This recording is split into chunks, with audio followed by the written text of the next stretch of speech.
बसपा के पूर्व प्रदेश अध्यक्ष के सचान ने भी भाजपा ज्वाइन किया। उन्होंने कहा कि भाजपा ने देश का विकास किया है। के सचान ने भी बीजेपी ज्वाइन किया। हमारे साथ के सचान है, उनसे जानेंगे। सचान साहब, आप भी आज आपने बीजेपी का ये पटका भी पहन लिया। लंबे समय तक आप बसपा में रहे, प्रदेश अध्यक्ष रहे, विधायक रहे, क्या नाराजगी की वजह क्या है? कोई नाराजगी नहीं है। बहुजन समाज पार्टी अपना यूपी में और कुछ प्रदेशों में काम करती है, लेकिन भारतीय जनता पार्टी पूरे देश में काम कर रही है। और अगर किसी व्यक्ति को पूरे देश में देश के विकास में लगना है, देश के काम करने हैं और सिस्टम को डेवलप करना है, जो आज़ादी के बाद से आज तक नहीं डेवलप हो पाया है, तो माननीय मोदी जी को सपोर्ट करना पड़ेगा। मैं समझता हूँ कि जन जन को इस पर ध्यान देना चाहिए।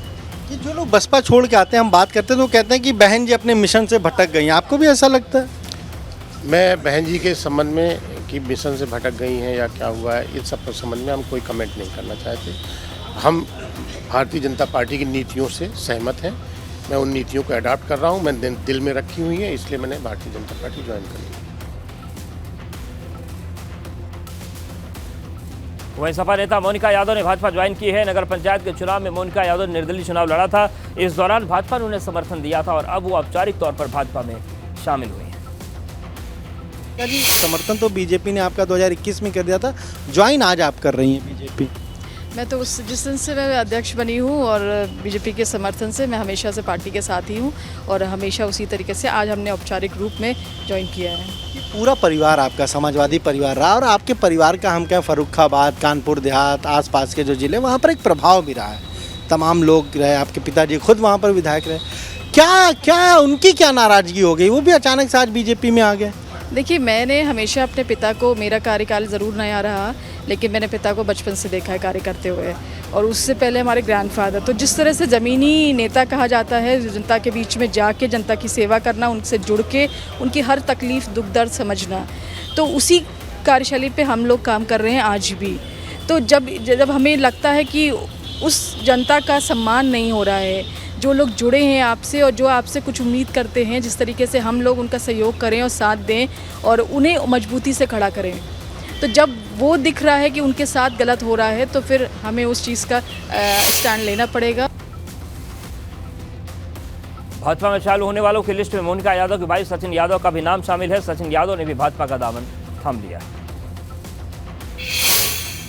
सचिन जी, आप भी आज साइकिल छोड़ के कमल का फूल आपने थाम ली। चूँकि परिवार की राजनीतिक पृष्ठभूमि पुरानी रही और ऐसे संस्कार मिले कि जब भी गलत निर्णय किसी का भी रहा हो तो उसका समर्थन नहीं किया। समाजवादी पार्टी की सरकार में सन 2014 में जब एक ऐसे प्रत्याशी को समाजवादी पार्टी ने जनपद फर्रुखाबाद में थोपा जो न केवल अपराधी थे, कार्यशैली उनकी बहुत खराब थी और जहां से, जिस जनपद से वो आते थे, वहां के लोग उनसे दुखी थे, और ऐसे व्यक्ति को ज़बरदस्ती जनपद फर्रुखाबाद में थोपने का काम जब समाजवादी पार्टी ने किया तो उस वक्त भी हम लोगों ने समाजवादी पार्टी के इस निर्णय का विरोध किया था।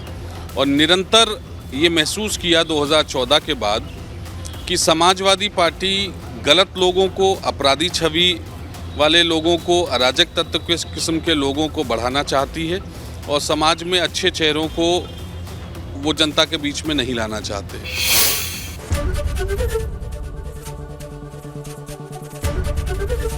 एबीपी गंगा, खबर आपकी, जुबान आपकी।